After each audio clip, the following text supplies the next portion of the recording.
प्रेक्षक हो, आपण स्वातंत्र्यवीर सावरकर राष्ट्रीय स्मारकामध्ये आलेलो आहोत आणि त्यांच्यातर्फे आयोजित गाथा शिवशौर्याची हा एक उत्तम असा प्रकल्प इथे आयोजित केला जातोय श्री शिवराज्याभिषेक दिनोत्सव सेवा समिती दुर्गराज रायगडतर्फे। तर आज परब आपल्यासोबत आहेत, समीर वारेकर आपल्यासोबत आहेत आणि त्यांचे सगळे सेवा समितीचे सगळे सदस्य आपल्यासोबत आहेत।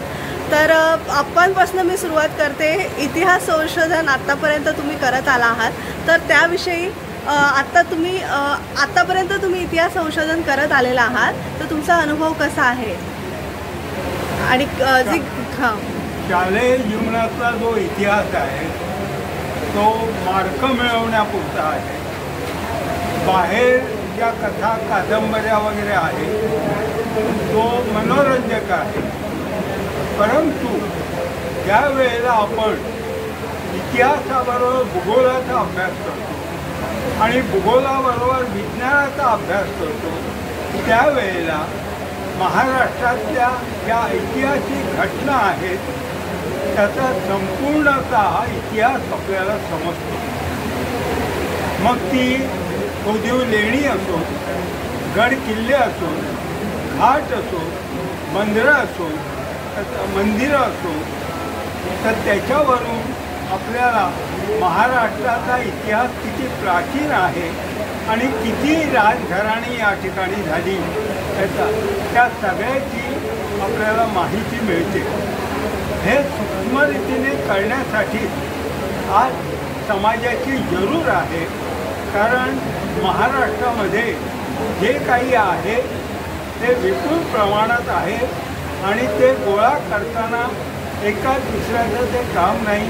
विविधतेने निरनिराळ्या लोकांनी निरनिराळे विषय घेऊन कुणीतरी या ठिकाणी असलेल्या डोंगरांची माहिती, कुणीतरी गावांची माहिती, कुणीतरी राजधान्यांची माहिती, कुणीतरी मोठ्या शहरांची माहिती, घाटांची माहिती, बंदरांची माहिती, किल्ल्यांची माहिती असं हे केल्यानंतर आपल्याला महाराष्ट्राची विविधता कळते आणि महाराष्ट्रामध्ये जे विविध प्रकारचे जनजीवन आहे, त्यांचे रीतिरिवाज, त्यांचे सगळ्या प्रकारचं जे काही कथा दंतकथा आहेत त्या सगळ्या आपल्याला त्या इतिहासाच्या माध्यमातून महाराष्ट्राची महती सांगतात।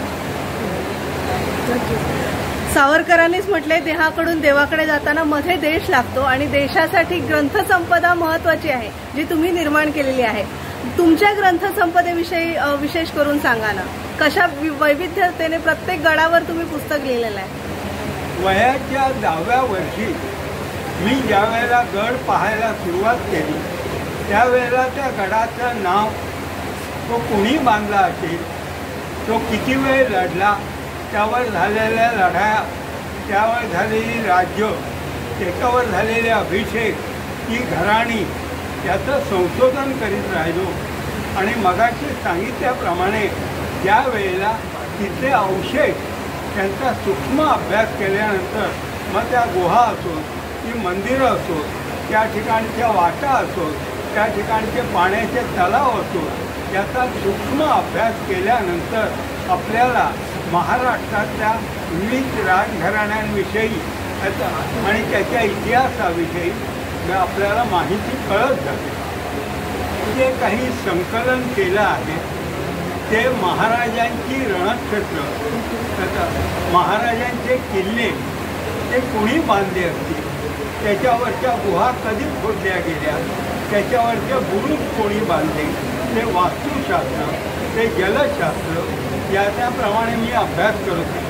त्याच्यासाठी मी ललित माध्यम जे आहे उपलब्ध त्याचा वापर केला नाही, पण समकालीन कागदपत्र आणि स्थानिक लोकांची जी काही राहणीमान आहे किंवा त्यांचं दैनंदिन जीवन आहे त्याच्यातून हे सूक्ष्म संशोधन माझ्या हातात आलं। आणि अशा प्रकारे संकलन करताना माझ्या एक गोष्ट लक्षात आली का महाराष्ट्रामध्ये जवळजवळ 2000 किल्ले आहेत, त्यातले काही जे आहेत ते सर्वभक्षी काळ आणि भूभक्षी मानव त्याच्यामुळे नाहीसे झालेले आहेत परंतु त्या जागा तिथे आहेत, ती गावं तिथे आहेत आणि त्या गावावरनं आपल्याला त्या स्थानाची महती कळते. उदाहरणार्थ, ज्या वेळेला आपण राजपुरी हा शब्द वापरतो त्यावेळी आपल्या गोष्ट लक्षात येते का पुरी हा शब्द हा फक्त राजघराण्यासाठी, तसं प्रभू रामचंद्रांची अयोध्यापुरी, भगवान श्रीकृष्णांची द्वारकापुरी, तशी मौर्य कुळाची राजपुरी, त्या अशा स्वरूपाची गावावरनं पूर हा शब्द त्या शहराचा मोठेपणा सांगतो. ते शहर कोणी वसवली. पुरा हा शब्द तिथल्या बाजारपेठेसंबंधी आणि मग त्याचे रस्ते शोधल्यानंतर त्यावेळेची जी आयात निर्यात आहे त्या व्यापारी प्रवृत्तीची आपल्याला माहिती मिळते.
नमस्कार सर, प्रेक्षको आपल्यासोबत आहेत सनी ताठेले सर, जे श्री शिवराज्याभिषेक दिनोत्सव सेवा समिती दुर्गराज रायगडचे कार्याध्यक्ष म्हणून काम पाहतात.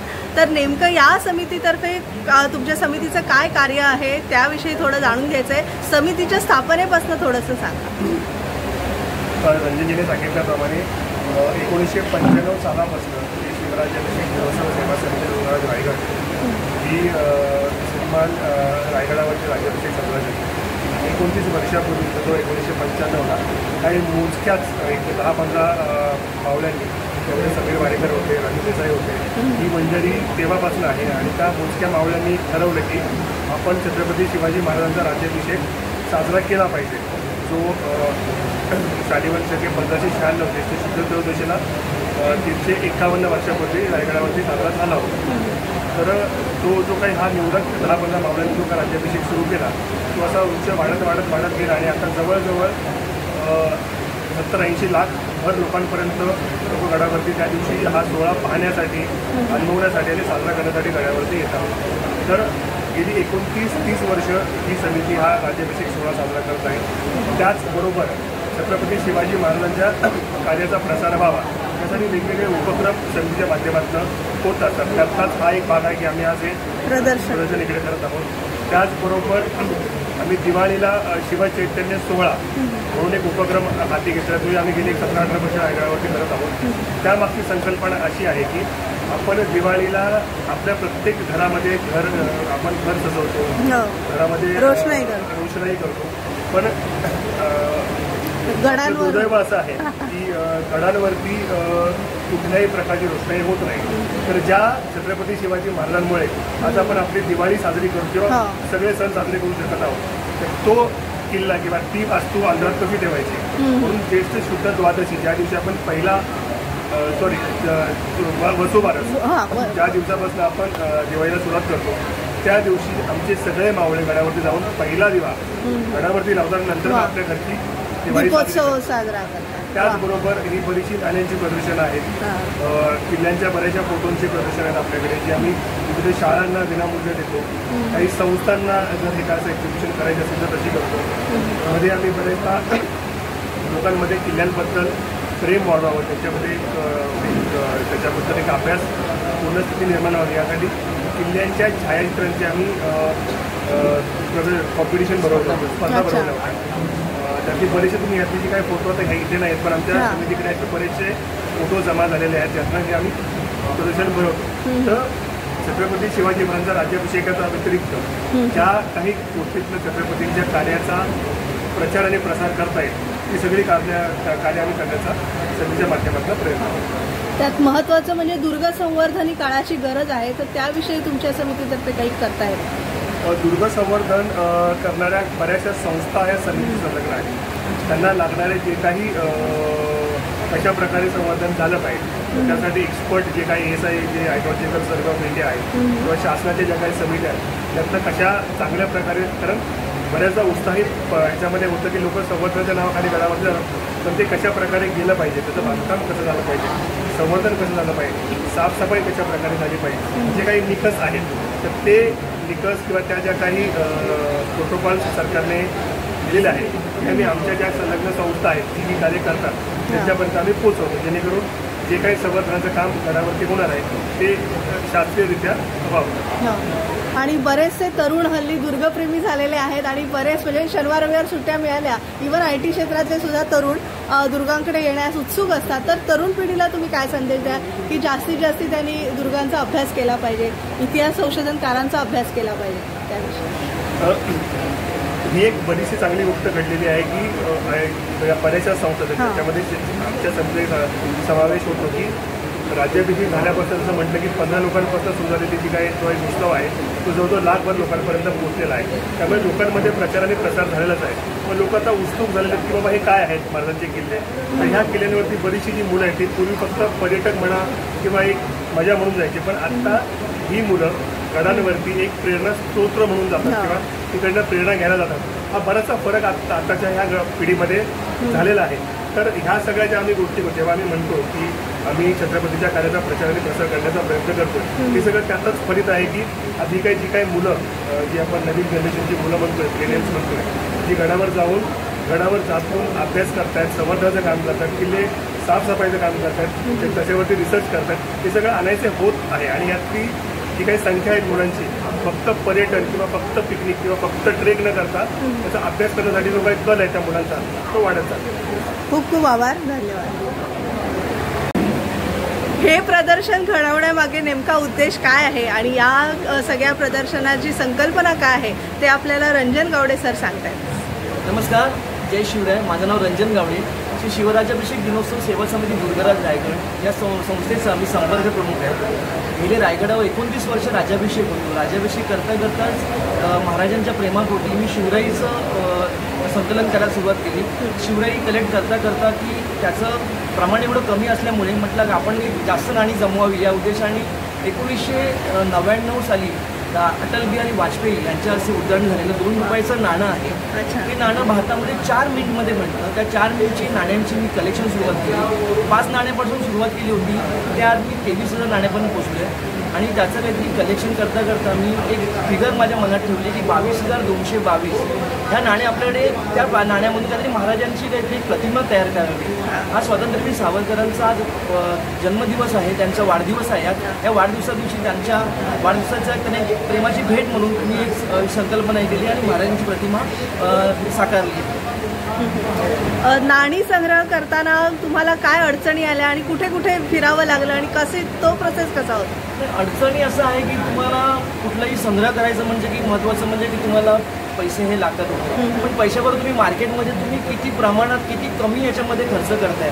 त्यासाठी तुम्हाला बऱ्याच ठिकाणी बऱ्याच कलेक्टरला भेटायला बरीच प्रदर्शनं नाशिक, मुंबई, पुणे पालथी घालावी लागतात. आणि हे पालथी घातल्यानं तुम्हाला मग काही ठिकाणी मग इथे हे मिळालं, इथे ते मिळालं, मग काही ठिकाणी 5 नाणी मिळतात, कोण 10 देतं, 15 देतं. मी लॉकडाऊनमध्ये शांत बसले असं ना की बाबा आपल्याला एक कसं आहे की लॉकडाऊनमध्ये संपूर्ण सगळं जग शांत होतं आणि त्याच्या वेळेला मग त्यावेळेला की आणखीन नाणी मिळावी, लोकांना पैशाची त्यावर चणचण होती आणि मग त्यावेळी लॉकडाऊनमध्ये जास्तीत जास्त नाणी लॉकडाऊनमध्ये जमवतो. अच्छा. आणि प्रत्येक नाण्याच्या मागे एक इतिहास असेल, तो इतिहासाचं संशोधन तुम्ही कसं करता? इतिहास संशोधन असं आहे की शिवराईवर अभ्यास करणारे आमचे आप्पा आहेत, त्यांच्या मार्गदर्शनाखालीच आम्ही संपूर्ण पुढे चाललो आहोत वगैरे. ते विशेष नाणं असेल ते आपण दाखवून बाबा हे आप्पा हे नाणं आहे, त्याचा अभ्यास तुम्ही आम्हाला सांगा, बाकी इतर आप्पा सांगायचे. अच्छा, खूप खूप आभार, धन्यवाद. त्यांना काय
आपल्यासोबत श्री शिवराज्याभिषेक दिनोत्सव सेवा समिती दुर्गराज रायगडचे सेक्रेटरी समीर वारेकर आपल्यासोबत आहेत. आता सर, मला समितीचं पुढची उद्दिष्ट काय आहेत हे तुमच्याकडून जाणून घ्यायचे आहे.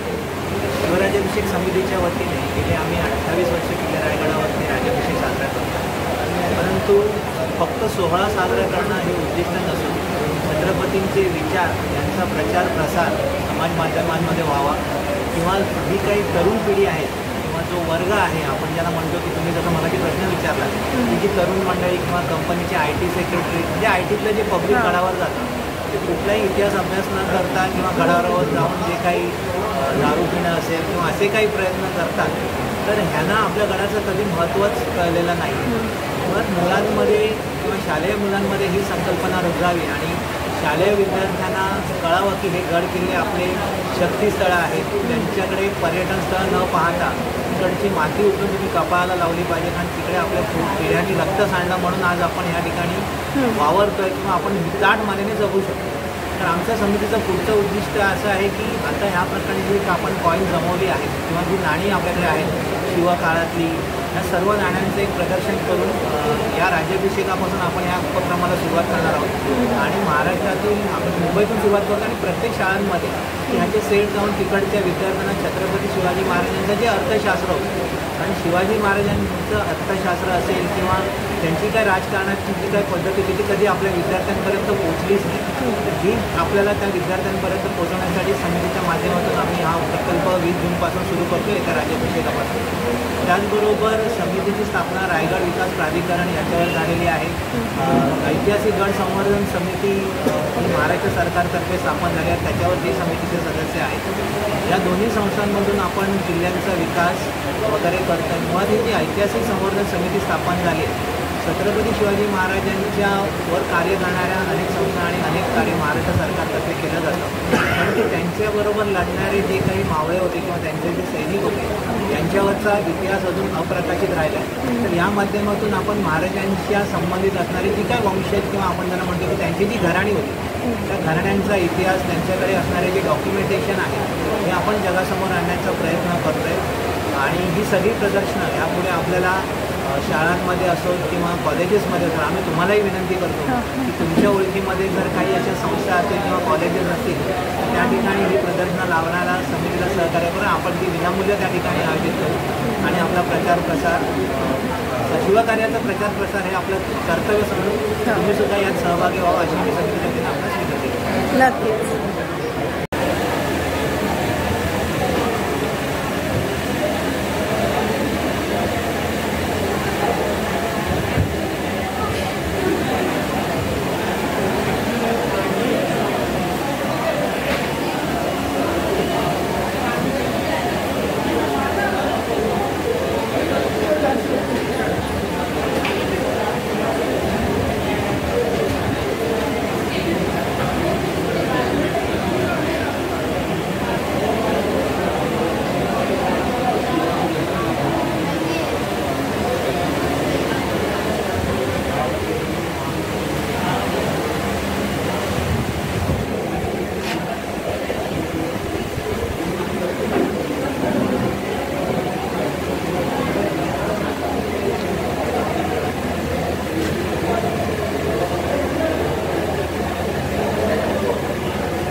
प्रेक्षक हो, श्री शिवराज्याभिषेक दिनोत्सव सेवा समिती दुर्गराज रायगडचे अध्यक्ष सुनील पवार सर आपल्यासोबत आहेत. सर नमस्कार, तुमचं स्वागत आहे. आणि समितीच्या कार्याबद्दल थोडासा तुमच्याकडून आढावा घ्यायचा आहे, कारण अध्यक्षीय पदावर असताना तुम्ही तुमच्या संकल्पनेतनं समितीचं कार्य कसं चालतं हे जाणून घ्यायचं आहे आणि भावी तुमच्या समितीतर्फे कुठले प्रकल्प राबवले जाणार आहेत त्याच्याविषयी जाणून घ्यायचं आहे. छत्रपती शिवाजी महाराज हे संपूर्ण महाराष्ट्राचेच नाही तर संपूर्ण हिंदुस्थानचे आराध्य दैवत आहे. आज जो हिंदू धर्म काही जो शिल्लक आहे तो छत्रपती शिवाजी महाराजांमुळे आहे हे सर्वांना माहिती आहे. पण त्यांचा खरा इतिहास शालेय जीवनातून आपल्याला शिकवला गेला नाही. त्यामुळे आम्ही 29 वर्षापूर्वी रायगडावर शपथ घेतली होती की छत्रपती शिवाजी महाराजांचा राज्याभिषेक रायगडावर सुरू करायचा. तर त्याप्रमाणे सर्व मावळे एकत्र महाराष्ट्रातले येऊन हळूहळू हा राज्याभिषेक आम्ही सुरू केला. तो आता मोठ्या प्रमाणात रायगडावर साजरा होतो आणि तो हिंदू तिथीप्रमाणे होतो. कारण छत्रपती शिवरायांनी ज्येष्ठ शुद्ध त्रयोदशी या मुहूर्तावर स्वतःला रायगडी राज्याभिषेक करून घेतला. तो महाराष्ट्राच्या इतिहासातील एकमेव सुवर्ण असा दिवस मराठी रायगडी पुन्हा कधीच पाहिला नाही. त्या सोनेरी क्षणांची आठवण म्हणून आपण रायगडावर राज्याभिषेक हजारो मावळ्यांच्या उपस्थितीत साजरा करतो. उद्देश फक्त आणि फक्त एकच आहे की महाराष्ट्रामध्ये मावळे तयार करण्याचं कार्य शिवराज्याभिषेक समिती सातत्याने करत आणि पुढेही करत राहणार. आणि हा जो स्वातंत्र्यवीर सावरकर राष्ट्रीय स्मारक आहे तिथून संपूर्ण पाठिंबा आपल्याला राज्याभिषेकासाठी मिळतो आणि तिथे देशभक्त तयार करायचं कार्य आपण करतो. आणि हे प्रत्येक मावळ्याचं कर्तव्य आहे की छत्रपती शिवाजी महाराजांच्या राज्याभिषेकाला रायगड येऊन त्यांना त्रिवार मुजरा करून आपापल्या घरी जायचं आहे. यावर्षी 20 जून 2024 रोजी रायगडावर राज्याभिषेक सोहळा शिवराज्याभिषेक समितीतर्फे आम्ही साजरा करणार आहोत. महाराष्ट्रातल्या तमाम मावळ्यांना माझी नम्र विनंती आहे, आपण सर्वांनी हा नेत्रदीपक सोहळा पाहण्यासाठी रायगडावर उपस्थित राहावं तेवढीच माझी विनंती. जय हिंद, जय जय महाराष्ट्र. जय शिवराय.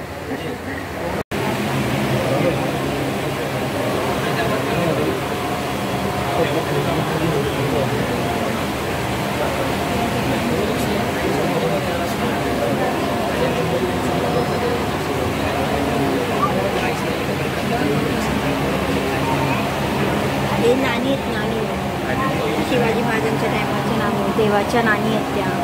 समजलं का? हे नाणी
माझे नाव किरण सुभाष शिंदे, श्री शिवराज्याभिषेक दिनोत्सव सेवा समिती दुर्गराज रायगड आणि स्वातंत्र्यवीर सावरकर राष्ट्रीय स्मारक यांच्या संयुक्त विद्यमाने नाणी संग्रहात श्री रंजन गावडे यांच्या संग्रहातील बरीचशी नाणी आणि छायाचित्रांचं प्रदर्शन आपण इथे आयोजित केलेलं आहे. या प्रदर्शनामध्ये छत्रपती शिवाजी महाराजांची नेदरलँड ॲम्स्टरडॅम इथे असलेली एक मिनिएचर फोटो आहे. मिनिएचर फोटोची अस्सल प्रतिमा आपण इथे ठेवलेली आहे. त्याचबरोबर त्या छायाचित्राच्या छत्रपती शिवाजी महाराजांच्या छायाचित्रांसोबत काही शिवकालीन शस्त्र आपण इथे इतिहासप्रेमींना पाहण्यासाठी तर महाराष्ट्र राज्याचे राज्यशस्त्र म्हणून ज्या शस्त्राला मान मिळाला हे पट्टा नावाचं दुधारी शस्त्र आपण इथे पाहण्यासाठी येत आहे. छत्रपती शिवाजी महाराजांच्या चित्रामध्ये जर तुम्ही पाहिलं तर त्याच्या उजव्या हातामध्ये एक तिरंग किंवा झोप नावाचं शस्त्र आपल्याला दिसतं. हे शस्त्र आपण इथे इतिहासप्रेमींना पाहण्यासाठी उपलब्ध केलेलं आहे. त्याचबरोबर महाराजांच्या कमरेला कट्यार नावाचं एक शस्त्र दिसतं आहे. तेही शस्त्र श्री रंजन गावडे यांच्या संग्रहातून इथे आपण इतिहासप्रेमींना पाहण्यासाठी उपलब्ध केलेलं आहे. ही जी तलवार आहे ही पायदळी तलवार आहे. तुम्ही जर नीट पाहिलं तर घोडेस्वाराची तलवार साधारण घोडेस्वाराला दूरवरनं समोरच्या व्यक्तीला वार करण्यासाठी उपयोगी पडते अशी. आणि ते फूट सोल्जर असतात, जे पायदळाचे सैनिक असतात, त्या सैनिकांना जवळ येऊन उभं करावं लागतं. म्हणून या तलवारीचा आकार जर तुम्ही पाहिला तर छोटेसा तुलनेने तरी लहान तलवार आहे. धोप तलवारातील त्याच प्रकारातील ही मोठ्या धोप तलवार आज आपण या प्रदर्शनाच्या निमित्ताने मुंबईकरांना पाहण्यासाठी